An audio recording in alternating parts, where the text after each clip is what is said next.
Hello all of you, मैं हूं वरुण। आज से हम एक इकोनॉमिक सीरीज स्टार्ट करने वाले हैं जिसमें हमने एक कोशिश की है कि हमने पूरा रमेश सिंह हमने कवर करने की कोशिश करी है। एनसीईआरटीज हमने कवर किया है। प्रीवियस ईयर्स के क्वेश्चन हमने कवर किए हैं। प्रीवियस ईयर्स के जो बेसिकली अगर मैं आपको कहूँ जो पूरा कंटेंट है प्रीवियस ईयर्स में पेपर्स में जो आ चुका है वो हमने कवर करने की कोशिश करी है। So let's start. First of all, this is economics for the UPSC series, UPPCS series and other state state services examination के लिए। तो लेट्स स्टार्ट। बेसिकली अब मैं इकोनॉमिक्स की बात करूं तो इकोनॉमिक्स सीरीज के अंदर हमारे पास हमें कुछ टॉपिक्स हैं जो कि हमें स्टार्टिंग से पढ़ना है। हम पूरा ब्रॉड कवर करेंगे from the pre to the mains as well and for the other subjects. So in this series we will got to know the basic concept of economics, factors production क्या है, और जो भी कुछ आपको जानना है जीडीपी सीरीज के बारे में 2011-12, क्योंकि हमारा बेस ईयर चेंज हो चुका था 2004-5 के बाद 2011-12, उसके बाद बेस ईयर चेंज हुआ नहीं है। But yes, government was thinking about to change it, but अभी तक कुछ हुआ नहीं ऐसा। इंडियन इकोनॉमी का ओवरव्यू समझने की कोशिश करेंगे और हम ऐसे 10 स्टेप समझने की कोशिश करेंगे दैट कैन जो कि इंडिया को थर्ड लार्जेस्ट इकोनॉमी बनाने में हेल्पफुल रहेगा बाय 2043। ओके, तो अगर मैं आपको ये बोलूं, this is this is not economics is basically tough nut to crack for many, क्योंकि इसके अंदर आपको जीडीपी भी पढ़ना पड़ेगा, जीएनपी पढ़ना पड़ेगा, NDP, NNP and many kind of things.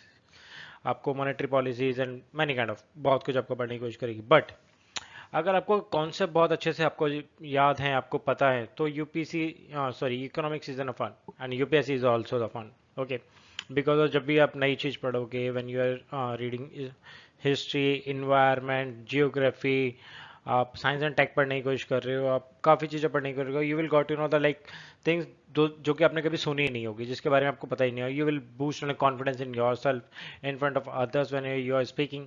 तो आपको पता चलेगा कि एक्चुअल में you learn something. So that's same as in economic is an fun basically. आपको काफ़ी कुछ जानने का मौका मिलता है। So what is basically economy?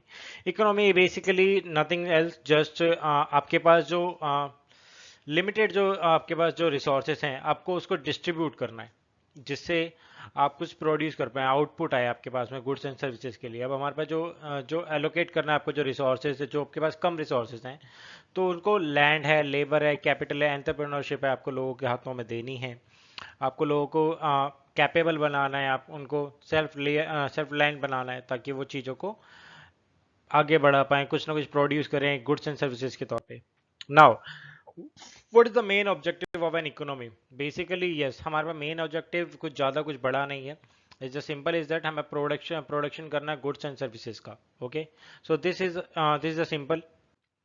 So now three basic economics activities in economy. तो प्रोडक्शन होगा सबसे पहले, तो ऑब्वियसली बात है। अगर उसके बाद अगर आप प्रोडक्शन करते हो तो ऑब्वियसली बात है प्रोडक्शन के बाद उसका क्या होना चाहिए, कंजम्पशन होगा। आप यूज़ भी तो करोगे ना, आपने प्रोडक्शन, आपने प्रोड्यूस तो कर लिया गेहूँ, आपने वीट प्रोड्यूस कर लिया, अब उसको कंजप्शन भी तो करोगे, तो फ्लोर मिल में जाएगा, आटा बन के आएगा, देन उसके बाद आप उसे कंजप्शन करोगे।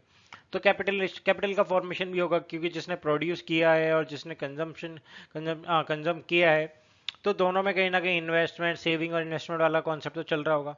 तो पैसा आया होगा बेचने के बाद में, सारा काम करने के बाद में, तो ये सेविंग एंड इन्वेस्टमेंट वाला कॉन्सेप्ट आएगा। So these the three things basically you should aware. What are the factors of production? Yes, हमारे पास चार फैक्टर्स ऐसे हैं जो कि प्रोडक्शन के लिए हमारे पास बहुत ज़्यादा जरूरी होते हैं। ये आपको एनसीईआरटी में पढ़ने को मिलेगा। लैंड चाहिए आपको सबसे पहले, लेबर चाहिए, फिजिकल कैपिटल चाहिए, ह्यूमन कैपिटल चाहिए। ओके, अब आपके पास लैंड कौन से होते हैं आपके पास?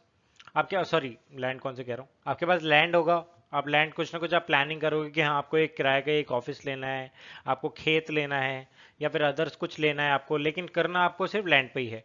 हवा में तो आप फैक्ट्री लगा नहीं लोगे, हवा में कोई ऑफिस खोल नहीं लोगे। तो yes, land is primary thing. Then आपको लेबर चाहिए होगी, या तो आप बैठोगे, आप किसी और को बिठाओगे, you are also an labour.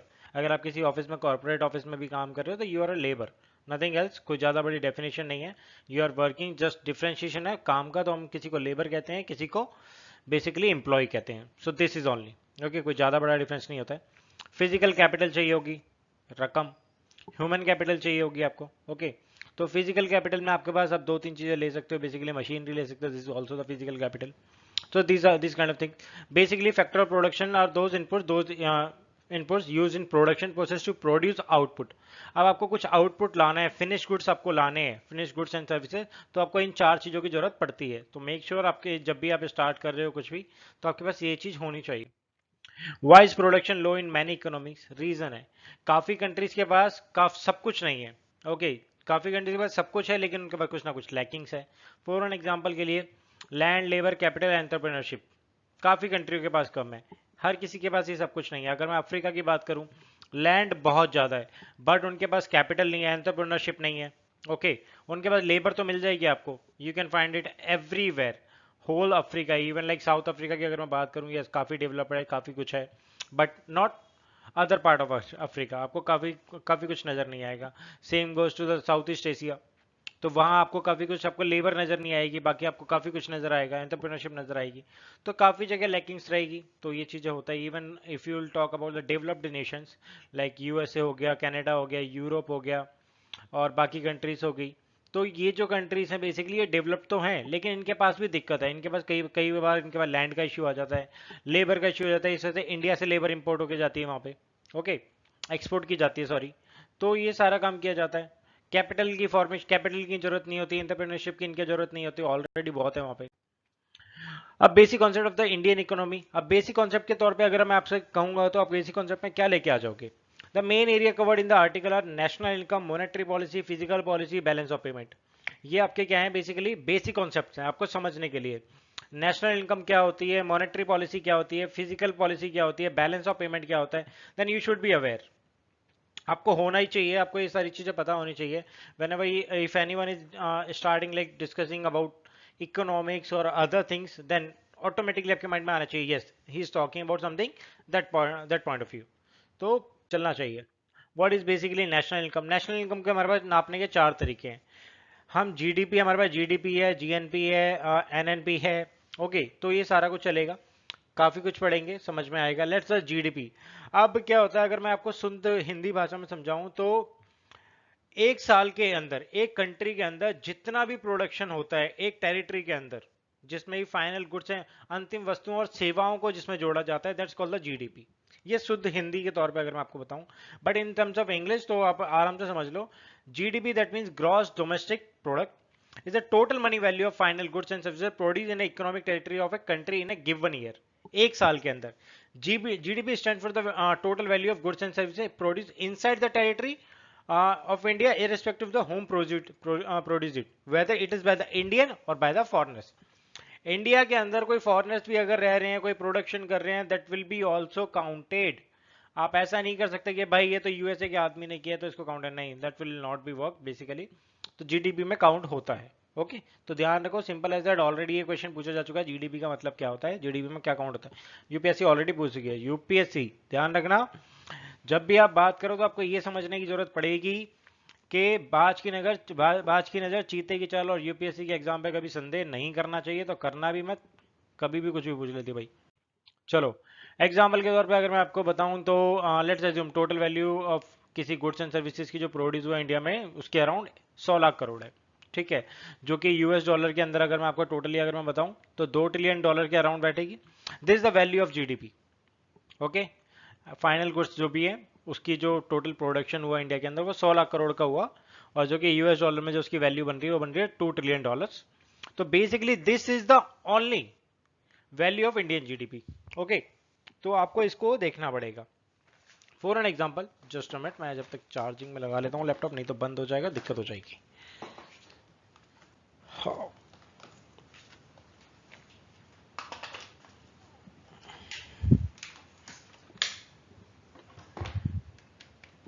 Okay, so now let's come back.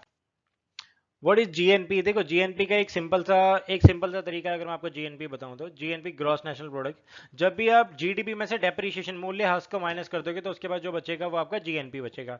तो इसका मतलब क्या हुआ? जीएनपी हमेशा किससे कम होगा? जीडीपी से, क्योंकि ऑलरेडी जीडीपी जो आया था 100 लाख करोड़ में से अगर मान के चलो 20 लाख करोड़ का अगर मेरा मूल्यह्रास है, डेप्रिसिएशन है, तो मेरे पास ऑब्वियसली बात है जीएनपी तो हमेशा कम ही होगी। सो this is the GNP, nothing else. Total value of goods and services produce by the people of a country in a given year.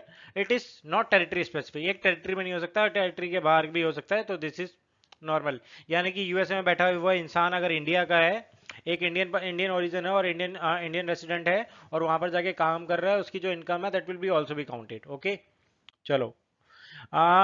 Indian economy issue related to the planning.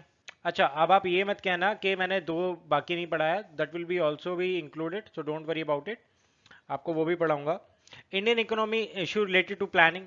Before understanding the planning, let's the planning. Planning होती क्या है ये समझ लो। कुछ भी काम को करने से पहले जब आप सोचते हो, समझते हो, करने का तरीका निकालते हो, that's called the planning and nothing else. कुछ ज़्यादा 30 मार्क का नहीं है। आपको हमेशा सबसे पहले आपको जड़ बनानी होती है, आपको पहले सोचना पड़ता है। आज ये बुक खोल रहा हूँ तो इसका पहले चैप्टर से स्टार्ट करूंगा, तो पहले चैप्टर से जा जाके मैं 12वें चैप्टर पे, 10वें चैप्टर पे, 20वें चैप्टर पे पहुंचूंगा। This is called the planning. अब economy, definition of the term of economy का मतलब देखो, दो तरीके के वर्ड होते हैं, एक होता है इकोनॉमी, एक होता है इकोनॉमिक्स। ओके, जब इकोनॉमी की बात करते हो तो आप किसी देश की बात कर रहे होते हो। जब इकोनॉमी वर्ड तभी फुलफिल हो सकता है, एक कंप्लीट बनेगा तब उसके साथ में किसी कंट्री का, किसी चीज का नाम लगेगा। For an Indian economy, US economy, या फिर एक हाउस होल्ड की इकोनॉमी क्या होती है। ओके, आपकी इकोनॉमी क्या है। इकोनॉमिक्स का मतलब क्या होता है, बेसिकली एक तरीके से अर्थ से। इकोनॉमिक्स का मतलब हो जाता है एक तरीके से अर्थ, जिसमें राजनीति इंक्लूड हो जाती है, जिसमें आप एक, जब इकोनॉमी की बात करोगे तो एक बड़े एरिया की बात करते हो। तो वहीं अगर इकोनॉमिक्स की बात करोगे तो आप एक छोटे छोटे एरिया की बात करोगे, आप अपनी इकोनॉमिक्स की बात कर रहे हो, आप एक पॉलिटिकल थिंग्स की बात कर रहे होते हो। तो these kind of things. Okay, let's discuss a simple definition of economy. The wealth and the resources of a country or region is example के तौर पे in terms of production consumption of goods and services। आप किस तरीके से जो उसके wealth और रिसोर्सेज है, आप उसको किस तरीके से प्रोडक्ट कर रहे हो, उससे प्रोडक्शन कर रहे हो, कंजप्शन कर रहे हो, गुड्स एंड सर्विसेज में उसे कन्वर्ट कर रहे हो, that's called the economy. This is as simple as that. Okay, आपको कुछ ज्यादा जानने की जरूरत नहीं है। Having done a brief overview of Indian economy, let's discuss the planning. तो ऑलरेडी हमें पता है, हमारे पास 1950 1951 के टाइम पे जो हमारा 5 ईयर्स प्लानिंग लेके आए थे बाय द प्लानिंग कमीशन। तो प्लानिंग कमीशन हमारे 5 ईयर्स प्लान लेके आया, लेकिन बेसिकली उसने किसका काम हड़पा था, हड़पा ही कहूंगा बेसिकली। फाइनेंस कमीशन का ये सारा काम होता था देखने का, लेकिन वो सारा काम किसने ले लिया, प्लानिंग कमीशन ने ले लिया। प्लानिंग कमीशन को बाद में किसने बंद करवा दिया, मोदी जी ने बंद करवा दिया 2014 के अंदर। उसके बाद में नीति आयोग आ गया, नीति आयोग ने 3 साल, 5 साल, 7 साल और 15 साल के प्लान बनाए, ताकि उसको बाद में जाके इंप्लीमेंट करते रहेंगे और हर 3 साल में ऐसे देखते रहेंगे। लेकिन प्लानिंग कमीशन के टाइम पे क्या होता था, एज सिंपल इज दैट, सिर्फ 5 साल का प्लान रखते थे कि 5 साल के अंदर मुझे 10% अचीव करना है, और 10% अचीव करने के लिए मुझे 5 साल के अंदर मुझे 2% अचीव करना पड़ेगा ईयरली। अगर मेरा 2% इस साल नहीं हुआ है तो अगले साल मेरा, अगर इस साल मेरा 2% हुआ है, 2% नहीं हुआ, अगर 1% अचीव हुआ है तो अगले साल मैं इसे 3% कर दूंगा। अगले साल मैंने 2% किया तो यानी कि मेरा 2 साल में 4% हुआ था, लेकिन मैंने किया कितना, 3, तो अगले साल कितना हो जाएगा, दोबारा 3% हो जाएगा। So this kind of things will actually the work. तो इस तरीके से प्लानिंग चलता है।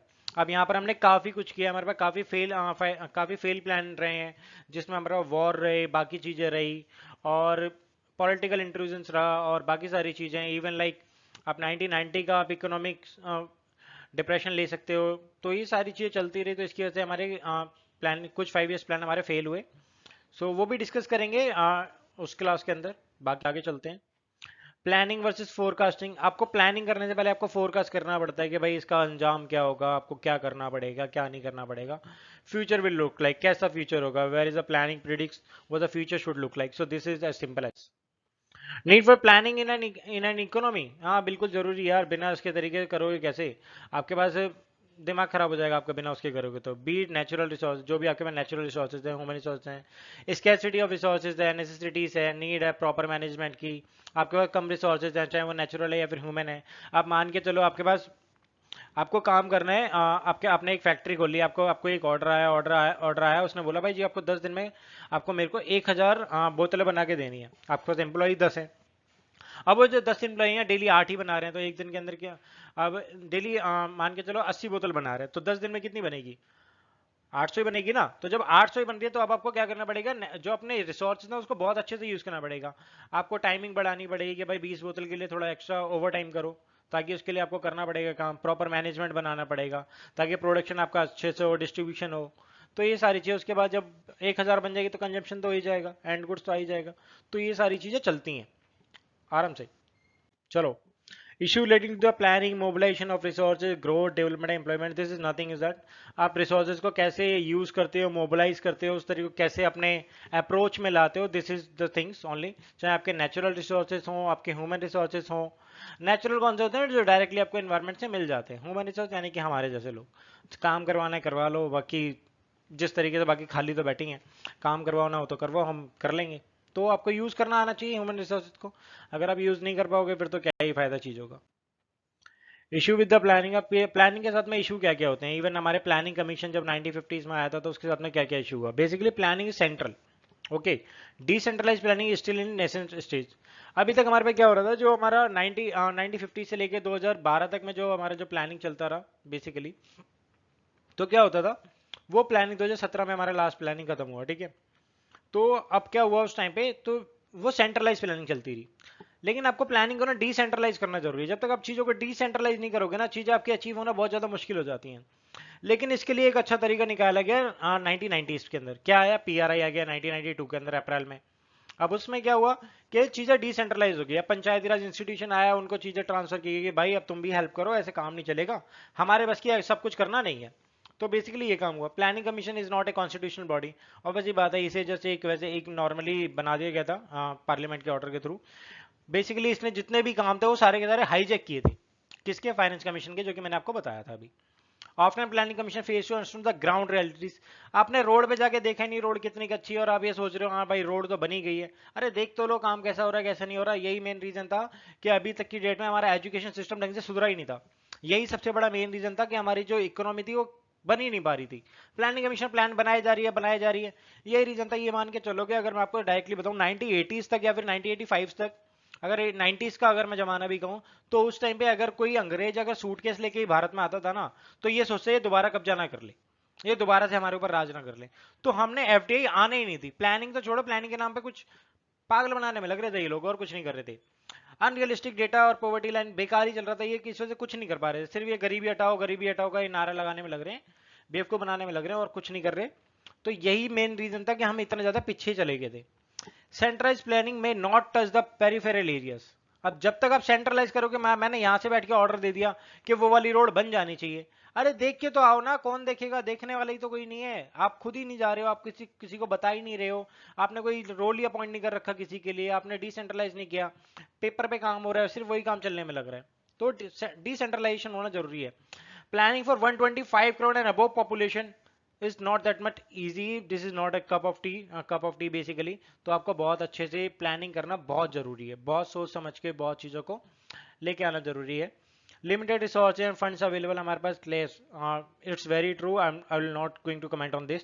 हमारे पास रिसोर्सेज नहीं थे, फंड्स अवेलेबल नहीं थे, तो यस हमारे पास कहीं ना कहीं लैक ऑफ थिंग्स था। But yes I really say at that moment हमारे पास, हमने इंडस्ट्रियलाइजेशन को लेके आया। हमने रूस ब्रिटेन जर्मनी की हेल्प से बोकारो झारखंड के अंदर हमने कितने छत्तीसगढ़ के अंदर हमने स्टील प्लांट्स को, आयरन प्लांट्स को ओपन किया। हमने इतना तगड़ा, ये मान के चलो, अगर मैं ये बोलूं तो 2000 या 2010 तक की अगर मैं बात करूं, तो हमने इतना तगड़ा हमने बिल्डअप कर ली थी अपनी economy. We are the only one nation जो कि इतनी तगड़ी ग्रोथ से आगे बढ़ रहे थे, that we no one can even like compete us. So this was actually happened. अब lack of visionary leadership, technological expertise हमारे पास नहीं था, टेक्नोलॉजी सीरियसली नहीं थी। इवन टेलीफोन आने के बाद इंडिया में 10 साल के बाद आया। So you can think about it. Lack of proper monetary mechanism, check the implementation. यानी कि मान के चलो कि कुछ भी चलने में लग रहा है, कोई समझ नहीं आ रहा किसी को। जो होता है ना, वो जो अभी इंडिया के में कहा जाता है ना, धोती वाला नेता बना पड़ा है, उससे पूछ लो कि भैया ये वाला काम कैसे होगा, तो उसको लल्लू कुछ नहीं पता। तो वो यही काम करने में लग रहे हैं बस। Issue to be address in a planning. अब क्या होगा, आपको पॉपुलेशन ग्रोथ आपको समझनी पड़ेगी कि जो ग्रोथ है वो ज़्यादा ना बढ़े, एक लिमिटेड में रहे। फूड प्रोडक्शन आपको करना पड़ेगा। जितनी पॉपुलेशन है सबको न्यूट्रिशन मिलना चाहिए। बच्चे माल न्यूट्रिशन का शिकार ना हो, स्टंटिंग का शिकार ना हो, बाकी चीज़ों का शिकार ना हो, जिससे उनका यानी कि माइंड डेवलप हो सके। जब वो बड़े हों तो उसकी उनकी सोचने की क्षमता अच्छी हो। उनको प्राइमरी हेल्थ केयर मिलना चाहिए। Vulnerable section of the population उनको अच्छे से ट्रीट किया जाए। Transport, communication, energy, self sufficiency मिलनी चाहिए। Water conservation and air quality उनको मिलना चाहिए। ट्रेड एंड इन्वेस्टमेंट आना चाहिए। जब तक ये नहीं होगा, जब ये दोनों चीज आएंगी तो ऑब्वियसली बात है एम्प्लॉयमेंट जनरेट होगा, तो things is automatically will generate. Peace होना चाहिए, सिक्योरिटी होना चाहिए, गवर्नेंस होना चाहिए। बाकी ये अगर चीज़ नहीं होगी तो चीज़ें बनती नहीं है। अगर किसी कंट्री के अंदर पीस नहीं है, अगर वहाँ पर अशांति फैली पड़ी है, सिक्योरिटी नहीं है, कोई किसी को मार के जा रहा है, गन खामा खामा बिकने में लग रही है, किसी का कुछ नहीं आता पता डायरेक्टली, गवर्नेंस नहीं है वहाँ पे अच्छी, कोई भी कुछ भी कर रहा है। लाइक अगर मैं बात करूँ अफ्रीका के नाइजीरिया की बात करता हूँ, आपको मोजाम्बिक की बात करता हूँ, तो यहाँ पर क्या हो रहा है, ये सिर्फ बढ़ तो रही है कंट्री, यानी कि मान के चलो बनी हुई है कंट्री के नाम पे, लेकिन यहाँ पे पीस के नाम पे सिर्फ बेवकूफ़ बनाने में लग रहे हैं। सिक्योरिटी नहीं है, गवर्नेंस नहीं है, यहाँ के लोग पायरेट हैं बेसिकली, सीज में जाके सॉरी सीज में जाके ये जहाज़ों को लूटते हैं, ये सारे काम करते हैं, तब जाके इनके काफ़ी लोगों के घर चलते हैं, तो ये काम करते हैं। कई बार तो इनको नेवी पकड़ भी लेती है, फिर इनको फिर कूटती है ढंग से दबा के, तो ये काम चलता है। उसके बाद में अगर मैं इनकी बात करूँ, सीरिया की बात कर लो आप यहाँ से, ठीक है, सूडान की बात कर लो, और इराक की बात कर लो, तो अफगानिस्तान की बात कर लो, Afghanistan now is stable nation, तो अभी वहाँ ऐसे कलेश देखने को मिलते नहीं है, already they have like Taliban is handling properly, but let's see आगे फ्यूचर में क्या होगा। तो ये सारी चीज़ अगर नहीं होगी ना, तो नेशन का ग्रोथ करना ना बहुत ज़्यादा मुश्किल है। हमें एक्चुअली समझना चाहिए कि जब भी हम इकोनॉमिक्स की बात करें तो हमें चाइना से चीज़ों को सीखनी चाहिए। चाइना ने क्या करा, एकदम से पॉपुलेशन ग्रोथ को रोक दिया, एकदम से, तो हमें चाइना से सीखने की जरूरत है। Now China has realise like जितना हमने पॉपुलेशन रोका था, तो अब हमें हमारे पास जो ओल्ड पीपल्स की जो पॉपुलेशन है वो ज़्यादा हो चुकी है, डेमोग्राफिक डिविडेंड है वो बहुत कम हो चुका है, तो हमें दोबारा से पॉपुलेशन की ज़रूरत है, हमें यंग लोगों की ज़रूरत है। तो now they are just basically वो इंसेंटिव्स दे रहे हैं लोगों को कि हाँ वो थोड़ा यंग बच्चों को जन्म दें, ताकि यंग लोगों का जन्म हो कंट्री के अंदर, ठीक है। तो ये काम होना चाहिए, फूड प्रोडक्शन वहाँ का अच्छा है, ठीक है। चलो अब मैं मॉनेटरी पॉलिसी की बात कर लेता हूँ। ये सारा ओवरव्यू देने में लग रहा हूँ, आप ओवरव्यू समझो, बाकी सारी चीज़ें तो बता ही दूंगा। मॉनेटरी पॉलिसी क्या होता है, बेसिकली पॉलिसी होती है जो कि एक सेंट्रल बैंक बनाती है। इंडिया की सेंट्रल बैंक कौन है, बैंकों का बैंक आरबीआई, यानी कि बैंकों का बाप बेसिकली हम इसे कहते हैं, responsible for the monetary policies. RBI है जिसमें repo, reverse repo, CRR, SLR, bank rate, these kind of things बनाई जाती हैं उनको, ठीक है। मॉनेटरी पॉलिसी होती है बेसिकली। अब रेपो रेट का मतलब क्या होता है, रेपो रेट मतलब होता है आरबीआई जब अदर बैंक्स को जो लोन देती है, ठीक है, किस रेट पे, बैंक रेट पे। अब रेपो का मतलब क्या होता है, repurchase option. For an example के लिए आरबीआई है, आरबीआई बैंकों का बैंक है, आरबीआई के पास पंजाब नेशनल बैंक, आईसीआईसी बैंक या फिर अदर कोई भी बैंक आता है, वो कहता है जी मेरे को 10,000 रुपये का लोन चाहिए, तो आरबीआई कहती है ठीक है ले लो, लेकिन मेरा रेपो रेट है 4.5% का। क्या है, 4.5% का, आपको इतने पे लोन मिल जाएगा। तो कहते थे तो मुझे कोई दिक्कत नहीं है, बस 4.5% पे लोन ले लूंगी। अब बैंक क्या कर लेगी, लोन तो ले लिया इसने, तो दिस इज द थिंग्स। आगे चीज बताऊंगा, कुछ बताने वाला था लेकिन मैंने रोक लिया अपने आपको। तो दिस इज रेपो रेट, जब आरबीआई से अदर बैंक्स लोन लेते हैं, दैट्स कॉल्ड रीपर्चेज ऑप्शन या फिर repo rate. Reverse repo rate, जब अदर बैंक्स आरबीआई को लोन देते हैं। अब बेसिकली क्या होता है, जब अदर बैंक्स आरबीआई को लोन देते हैं तो आरबीआई कहता है भैया रेपो रेट और रिवर्स रेपो रेट दोनों मैं डिसाइड करिए, मैं ही मालिक हूँ, मैं ही बाप हूँ, तो अब क्या करना है। तो मैंने 4.5% पे आपको लोन दिया था, लेकिन आप मुझे 4.5% पे नहीं दोगे, हमेशा रिवर्स रेपो रेट कम होगी, किससे, रेपो रेट से। अब रेपो और reverse repo are two major option under liquidity adjustment facility, ये इसके अंदर होते हैं, तो इसको ध्यान रखना। तो आगे चलते हैं। What is the repo rate? What is CRR? That's why should CRR be varied by the RBI? तो इन सब का मतलब होता है, समझते हैं चीज़ों को, ये सारे पॉइंट्स आप समझोगे, आपको मैं बताऊंगा अभी।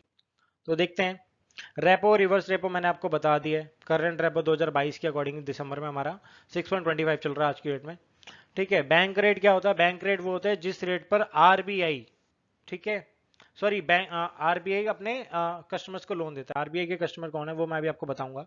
सीआरआर क्या होता है, CRR is nothing basically cash reserve ratio है, जिस पर जो कि आरबीआई के पास बैंकों को रखना पड़ता है। फॉर एन एग्जांपल के लिए एसबीआई के अंदर टोटल जो सेविंग्स है, वो जो पूरा जमा हुआ पैसा वो 1 लाख का है, ठीक है, 1 लाख करोड़ का है, फॉर एन मान के चलिए 1 लाख करोड़, सॉरी 1 करोड़ का मान के चलिए, 1 लाख करोड़ कह रहा हूँ, 1 करोड़ का है।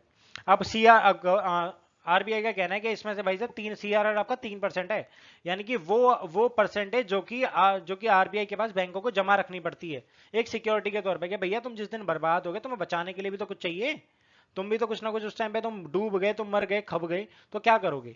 तो उस टाइम पे आरबीआई कहते हैं 3% रखो, 4% रखो, जो भी उसका परसेंटेज डिसाइड होगा उसके अकॉर्डिंगली। तो इसको कहते हैं बेसिकली सीआरआर, ओके। चलो अब नीड टू रिड्यूस सीआरआर। अब सीआरआर को रिड्यूस करने की क्या जरूरत होती है, मान के चलो 1 लाख करोड़ था, उसमें से 3% था, 3% सीआरआर था, 3% कहाँ चला गया, आरबीआई के पास चला गया। तो जब आरबीआई के पास चला गया तो बैंकों के पास कितना रह गया, 97 रह गया। तो अब बैंक कितना लोन देगी, 97 तो दे देगी नहीं, इसमें से कुछ परसेंटेज उनको अपनी बैंक में भी रखना पड़ेगा चीजों को बनाने के लिए, लाइक एसएलआर, अभी बताऊंगा आगे क्या एसएलआर।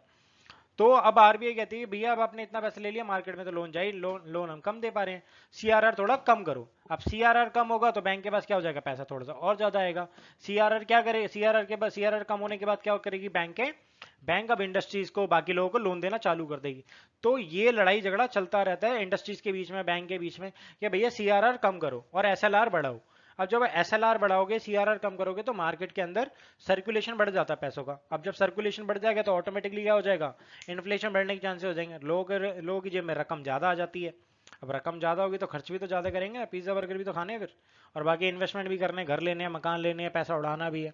तो ये सारे काम की वजह से मार्केट में चलता है। चलो आगे देखते हैं।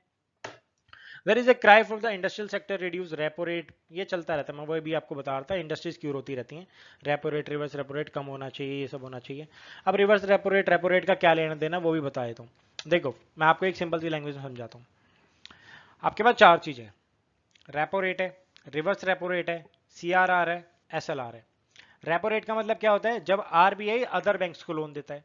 रिवर्स रेपो रेट का मतलब क्या होता है, जब अदर बैंक्स आरबीआई को लोन देती हैं। सीआरआर क्या होता है, सीआरआर वो होता है जब जो बैंकों को कुछ परसेंटेज आरबीआई के पास अपना पैसा जमा रखना, कुछ परसेंटेज जमा रखनी पड़ती है अपने पैसों की, जो भी उन्होंने, उनके पास पैसा सेविंग है। एसएलआर का मतलब क्या होता है, वो परसेंटेज जो बैंकों को अपने अकाउंट में रखनी पड़ती है, जिस टाइम अगर तुम मरोगे खरोगे तो दोनों तरफ में पैसा होना चाहिए, इस तरीके के लिए। ठीक है। अब क्या होगा, देखो जब आरबीआई बैंकों को पैसा देने में, जब लोन दे रही है तो परसेंटेज ज्यादा है। अब परसेंटेज ज्यादा होगी तो क्या करेगी, बैंक भी ज्यादा परसेंटेज रखेंगी लोन की अपना लोन देने के लिए। पर्सनल लोन आपका 14% पे जाएगा, 15% पे जाएगा। तो अब ऐसी बात है, क्या होगा, लोग लोन लेंगे नहीं, लोन ही नहीं लेंगे तो मार्केट के अंदर सर्कुलेशन कैसे बढ़ेगा, इंडस्ट्रीज कैसे बनेंगी, चीजें कैसे बनेंगी, घर कैसे बनेंगी। तो यही चलता रहता है। तो यही रीजन है कि मार्केट के अंदर सर्कुलेशन बढ़ाना है तो आपका सीआरआर आपका कम होना चाहिए। परसेंटेज आरबीआई के पास में कम जाएगी तो मार्केट के अंदर पैसा आएगा, बैंकों के पास पैसा रहेगा तो आगे भी बढ़ेगा, वो क्रेडिट कार्ड ज्यादा दे पाएगी, लोन ज्यादा दे पाएगी, चीजें ज्यादा दे पाएगी। तो ये रीजन होता है। तो इस वजह से इंडस्ट्रीज का, बाकी का लोगों को रोना धोना लगा रहता है। चले, अब why did RBI lower the repo rate and the CRR, वही चीज है जो मैं आपको बता रहा था। Marginal standing facility, marginal standing facility क्या होता है, एक ओवरनाइट के लिए ओवरनाइट के लिए बैंक, जो शेड्यूल कमर्शियल बैंक्स हैं वो आरबीआई से अपनी सिक्योरिटीज के बदले में ओवरनाइट के लिए लोन ले सकती हैं। किसका, net demand and time liabilities का। मान के चलो आपके पास करंट जो मार्जिनल स्टैंडिंग फैसिलिटी है वो 5.5% है। इसका मतलब क्या है कि जो कमर्शियल बैंक्स हैं, जो कमर्शियल बैंक्स है वो बोरो कर सकती है मनी किससे, आरबीआई से, ओवरनाइट के लिए, एक रात के लिए। Net demand and time liabilities क्या है, 2% है। तो उसका 2% यानी कि वो ले सकते हैं, 5.5% पे दिया था और 2% पे ले सकती हैं, जो उस टाइम पे टाइम लायबिलिटीज है। ठीक है, एनडीटीएल, इसे कहते हैं net demand and time liabilities, MCF, marginal standing facility. इस रात के लिए अगर आपको तुरंत चाहिए तो भाई ले जाओ, अभी के अभी 2% पे हम दे देंगे, that's called marginal standing facility. चलो, बैंक रेट क्या होता है, bank rate is higher rate, basically usually repo rate. Repo rate मेरा 3.5% है, 4.5% है, बैंक रेट उससे क्या होगा, 5.5% होगा। बैंक रेट का मतलब क्या होगा, the bank rate is higher rate charge by RBI when it gives loan to the commercial banks. ठीक है। अब रेपो रेट, ये सारी चीजें, बैंक रेट क्या होता है, जब आरबीआई शेड्यूल कमर्शियल बैंक्स को लोन देती है या फिर गवर्नमेंट को लोन देती है, सिर्फ यहाँ पर सिर्फ कमर्शियल बैंक्स लिख रखा है, बेसिकली गवर्नमेंट भी है इसमें, तो गवर्नमेंट भी ऐड करते हैं। तो उस टाइम पर वो रेपो रेट से 1% हमेशा ज्यादा होगा, तो इसे कहते हैं बैंक रेट। बैंक रेट कौन सा, जब आरबीआई अपने कस्टमर्स को लोन दे, अपने कस्टमर्स, क्या कस्टमर कौन से, सॉरी बैंक्स हैं, शेड्यूल कमर्शियल बैंक्स हैं, ठीक है, गवर्नमेंट है, इनको लोन देती है। Bank rate different from MSF, marginal standing facility से डिफरेंट है in the nature that bank rate is long term, it applies to all commercial banks. Bank rate क्या है, लॉन्ग टर्म के लिए होता है, हर किसी कमर्शियल बैंक पे अप्लाई होता है। There is no limitation like 2% of their respective net demand and time liabilities. तो ऐसा कोई टंटा नहीं होता कि भाई 2% का रहेगा बैंक रेट पे, ऐसा कुछ नहीं है। ये सिर्फ और सिर्फ किस पे रहता है, मार्जिनल स्टैंडिंग फैसिलिटी पे रहता है। ठीक है। सीआरआर कोर्सपोंडेंट, सीआरआर मैं आपको बता चुका हूँ क्या होता है। चलो, एसएलआर में आपको बता चुका हूँ, 1% होता है, 9%, 10%, 15%, 20%, जो कि बैंकों को अपने अकाउंट में रखना पड़ता है। मान के चलो 1 करोड़ रुपए बैंकों के पास है तो उसमें से 20% उनको अपने पास रखना पड़ेगा उसका। और मान के चलो सीआरआर आपका 3% है, 5% है, तो वो उसको आरबीआई के पास रखना पड़ेगा। तुम जब डूबोगे तो दोनों तरफ पैसा रखना, ताकि मरने की हालत में ना बैठ जाओ बिल्कुल। इस वजह से कहते हैं सोच समझ के पैसा खर्च करना चाहिए। अकाउंट में कुछ ना कुछ रखो हर बारी। जब भी आप कुछ ना कुछ खरीद रहे हो, बेच रहे हो, गाड़ी घोड़ा बंगला ले रहे हो, तो ये समझने की कोशिश करो कि जब भी आप चीज़ों को खर्च कर रहे हो बहुत सोच समझ के करो। क्योंकि आरबीआई तक ये चीज़ क्या है, आरबीआई बैंकों को भी इस हालत में रखती है कि भैया बच के रहो, थोड़ा सा ज़्यादा दिमाग ना लड़ाओ कि हर किसी को लोन बांटने में लग रहे हो। जिस दिन किसी ने देना बंद कर दिया ना, एनपी हो गया, उसी दिन काम हो जाएगा तुम्हारा। चलो, सी आर ए आर क्या होता है? Capital to risk weighted assets ratio. ठीक है, it's arrive at the dividing the capital of the bank by aggregate risk weighted ratio. ये कुछ नहीं है, एक तरीका bank at the better capitalise. अब बेसिकली कुछ ये कुछ ज्यादा ना बड़ा कुछ नहीं था सी आर ए आर। ये भी एक तरीके का बैंकों के एक परसेंटेज वाला ही काम है कि उनको भैया थोड़ा सा दबदबे में रहो, पैसा रखो अपने पास, ना तो मरने की हालत में होगा। सी आर ए आर मैं आपको दोबारा बताऊंगा। फिजिकल पॉलिसी क्या होती है, फिजिकल डेफिसिट क्या होता है? फिजिकल पॉलिसी बेसिकली गवर्नमेंट के बजट टैक्सेस, जो टैक्सेस होता है, एक्सपेंडिचर होता है, तो इन सबका एक मिला जुला है फिजिकल पॉलिसी। आपको यानी कि राजस्व नीति एक तरीके की होती है जहां पर आपको ये समझ में आएगा आपका बजट कितना है, टैक्स कितना है आपके पास, सब्सिडीज कितना है, एक्सपेंडिचर आपका कितना होगा। इन सबका एक पार्ट है फिजिकल पॉलिसी। अब यहाँ पर आपको समझने की क्या होती है, यहाँ पर डेफिशिएट आपको समझने की जरूरत है। प्राइमरी डेफिशिएट क्या होता है फिजिकल पॉलिसी के अंदर, फिजिकल डेफिशिएट क्या होता है। अब फिजिकल डेफिशिएट क्या होता है समझ लो। Physical deficit difference between the government the total expenditure and the total receipts excluding borrowings. Physical deficit के अंदर बोरोइंग्स हम जोड़ते नहीं है। लेमन टर्म्स में FD cosmetics borrowing and other liabilities. ठीक है, जब आपका एक्सपेंडिचर एंड टोटल रिसीप्ट्स आपकी दोनों को मिला के जब आपको देखोगे तो उसके अंदर जो आपको घाटा आएगा, जो आपका यानी कि आया आपके पास और कितना खर्चा किया फिजिकल पॉलिसी फिजिकल डेफिशिएट में, तो आपको पता चल जाएगा कि फिजिकल डेफिशिएट है, फिजिकल सरप्लस है। ठीक है, यानी कि आपके पास वो नाना करके आपके पास 10 रुपए आए थे और आपने एक्सपेंडिचर कितने का कर दिया, 11 रुपए का। डेफिशिएट कितने का हुआ, 1 रुपए का। चलो, physical deficit and current account deficit, twin deficits भी बेसिकली इसे कहते हैं। What is physical deficit, how it can be arrested, कैसे से देख लेते हैं, समझ में आ चुका है, मैंने आपको बता दिया। पैसा देख लो, नीचे उठाना हो उठा लेना। What is twin deficit balance problem and how can be arrested. What is twin deficit problem, what is impact, क्या फर्क पड़ेगा क्या नहीं पड़ेगा देख लेते हैं। Physical deficit physical consolidation and current account deficit are terms that we hear often from the finance minister, prime minister. Current account deficit basically मैं आपको बता देता हूँ, अटेंशन प्राइम अटेंशन क्यों चाहिए आपको, बताते हैं आपको, समझो। फिजिकल डेफिसिट मैंने आपको बता दिया है। Physical deficit is the difference between government total expenditure and the total receipts, जहां पर एक्सक्लूडिंग रहेगा आपका बोरोइंग्स। अब क्या होगा, physical deficit is layman terms corresponding to borrowings and the liabilities government. Borrowings government, ये सब मैंने आपको बता दिया। देख लो एक बार, टोटल मेरे पास बजट कितना है, मेरे पास बजट देख लो, बजटरी डेफिसिट मेरे पास कितना है, borrowing other liabilities of the government. इसको दोनों को जोड़ दोगे तो ये सारा आ जाएगा, बजट का डेफिसिट, इसको जोड़ दोगे फिजिकल डेफिसिट आ जाएगा। चलो, डेफिसिट डिफरेंस फ्रॉम डेप्ट, अलग है, थोड़ा डिफरेंट है। Which is accumulation of yearly deficit. The elements of the physical deficit are revenue deficit, capital expenditure. Revenue deficit difference between the government revenue and the revenue receipts. ये actual में line है जो मैं आपको बताने की कोशिश कर रहा हूँ, इस लाइन को लिख लो। अगर लिखना हो तो आपको नोट्स बना लेना, वरना पीपीटी आपको मैं चैट में डाल ही दूंगा, सॉरी कमेंट में डाल दूंगा, तो आप डायरेक्टली डिस्क्रिप्शन में से ले लेना। चलो, यूनियन बजट आया 2016-17 का, हाईलाइट्स हैं कुछ ना कुछ। हाईलाइट्स क्या है, जब आया था फाइनेंशियल बर्डन वर्डन था, 7th पे कमीशन आ रहा था, 1 रैंक 1 पेंशन आ रहा था उस टाइम पे, but finance minister Arun Jaitley has manage to continue good track record by adhering to the financial responsibility and budget management, FRBM. बहुत अच्छी पॉलिसी है, पढ़ लेना कभी ना, तो मैं तो पढ़ाऊंगा ही, तो उसमें देख लेना वीडियो में। What I makes a good budget, good budget क्या होता है, एक अच्छा बजट जहां पर एलोकेशन ऑफ मनी बहुत अच्छे से हो, जहां पर budget with zero physical deficit हो, may not be always good. हमेशा देखो, पहली बात तो किसी भी कंट्री के अंदर जीरो फिजिकल डेफिशिएट आ ही नहीं सकता। जब भी कोई कंट्री अपनी कंट्री को बनाने की बात करेगी तो ये तो पॉसिबल है ही नहीं, तो इसके लिए तो भूल ही जाओ।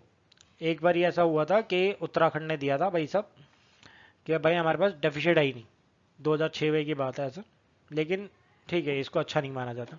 ए budget can be consider good if it focus on the right areas, right areas ही फोकस करता है, कौन बेकार में कर रहा है, लेकिन होती है कोई कंट्री डूबने की कगार पे तो करती है।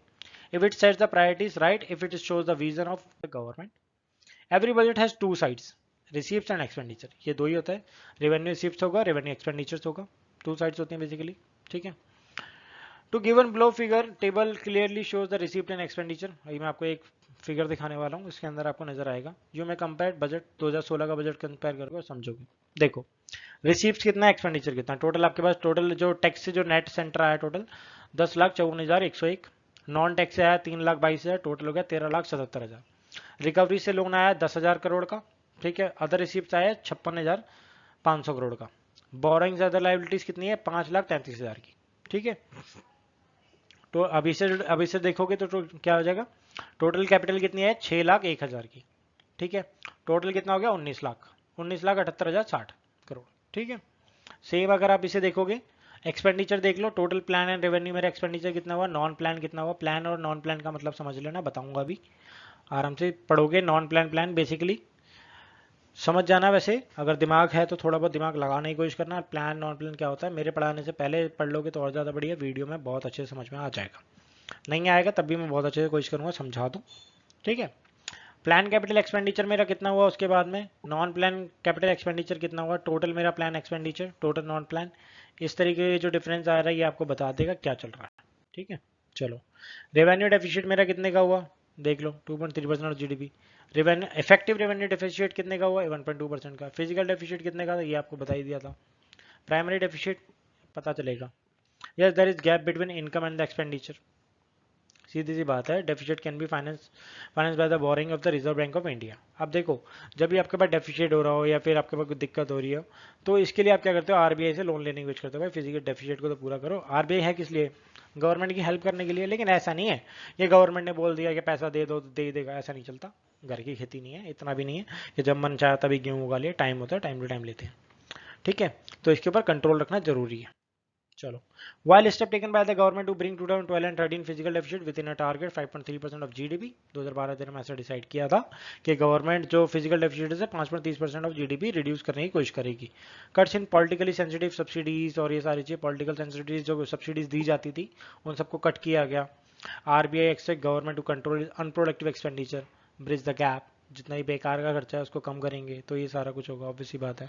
जो पेंशन दी जाती है कईयों की, कई बार वो बंद कर देती हैं, सब्सिडीज होती है वो बंद कर देती हैं, सिलेंडर की सब्सिडी बंद कर दी, इतना महंगा कर रखा है, ठीक है। तो ये सारी चीज़ें दिक्कत तो होती हैं। तो बाकी देखते हैं। चलो India's new GDP series 2011-12, everything you need to know. हाँ ठीक है, इंडिया की जो न्यू जीडीपी सीरीज हुई है वो 11-12 से हुई है क्योंकि हमारा बेस ईयर 2004-5 से चेंज हो गया था। तो ये आपको समझने की जरूरत है। Few technical terms like GVAT, basic price, production tax, product test, understand the changes bought about the new series which is explained. तो ये सब आप समझोगे, समझ में आ जाएगा, ठीक है। What is current account deficit. अब करंट अकाउंट डेफिसिट क्या होता है, current account is sum of balance trade, export minus imports goods and services, basically ये चलता है, ठीक है। ये आप देख लोगे। ट्रेड बैलेंस कितना है, नेट फैक्टर इनकम कितना है, नेट ट्रांसफर पेमेंट कितना है। Basically net factor income, net transfer payment, ये आप देखोगे तो आपको समझ में आ जाएगा। बेसिकली कुछ नहीं है, आपके व्यापार में जो भी आपका करंट अकाउंट होता है, आपने कभी देखा होगा, आपका कोई दोस्त यार होगा, आपका खुद का बिजनेस होगा, घर का होगा, पापा का, तो उन्होंने एक करंट अकाउंट खुलवा रखा होगा, ठीक है। तो करंट अकाउंट में क्या होता है, आपको कोई ब्याज व्याज तो मिलता नहीं है, आपको वो मैनेज करते हैं चीज़ों को, ठीक है। तो बेसिकली जो भी आपका बैलेंस ऑफ ट्रेड रहेगा ना, आपने कितने का किया कितने का नहीं किया, टोटल आपके में कितना गया कितना निकल गया, ये सारी चीज़ें जो उसमें मैनेज होती है ना, ये करंट अकाउंट का। जैसे आपका बैलेंस में वो बेसिकली मैनेज करते हैं कि आपका कितना का आपका रेवेन्यू हुआ था और कितने का नुकसान हो गया, कितना चला गया।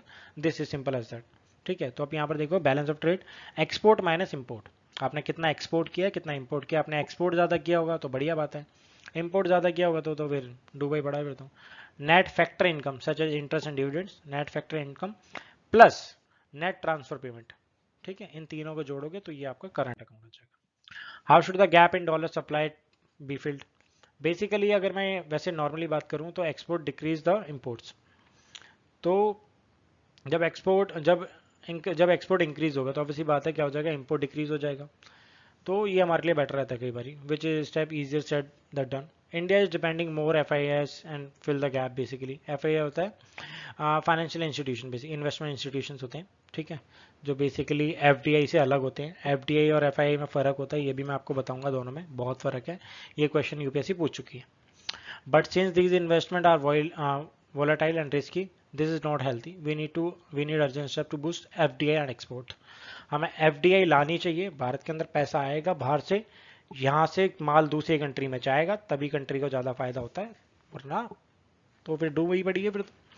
The current account deficit touched a record of more than 5% of GDP in 2014, but it came down later thanks to the measure taken by the RBI. जैसे चलता रहा तो हमारा डेफिसिट 5% ऑफ जीडीपी हो गया था, लेकिन बाद में आरबीआई ने मीजर्स लिए तो ऑटोमेटिकली कम हो गया. Twin deficit problem. Current account deficit, physical deficit, both which occur when a country's spending exceeds its income. Simple is that जब आपका current account deficit, physical deficit दोनों आपकी इनकम से बहुत ज़्यादा खर्च हो रहे हैं तो आप क्या हो गया, ट्विन डेफिसिट प्रॉब्लम हो जाएगी. ठीक है, तो refer to the twin deficit problem. Basically frequently reinforce one another. For example, a high physical deficit cause a high current account deficit. वैसा वैसा चलता है ऐसा. इम्पैक्ट ट्विन बेनिफिट, हाँ बेसिकली जब आप एक्सपेंड ज़्यादा करोगे और चीज़ों को सोच से समझे बिना जाओगे तो यही चलेगा.